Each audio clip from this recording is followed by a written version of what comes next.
Bakit maganda na magkaroon ng Kaiser Long-Term Healthcare? Sa Kaiser, 7 years ka lang na mag-iipon pero lifetime ang benefits. Kaya wala kang pera na masasayang dahil ito ang ipon na walang tapon. 3-in-1 investment. Una, may healthcare or HMO ka. May magagamit pag nagkasakit.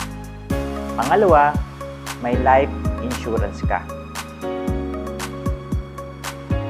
May maiiwan na pera sa pamilya kapag kinuha ni Lord ng maaga or ma-disable.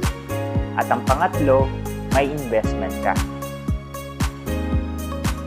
May pera ka na magagamit sa retirement or after policy maturity dahil ang pera mo ay naka-invest din.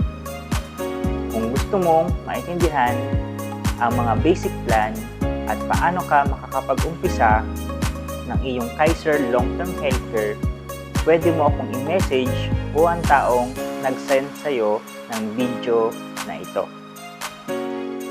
Start now habang bata pa at kaya mo pang mag-ipon. Dahil mahirap ang walang ipon lalo na sa panahon ng pagkakasakit.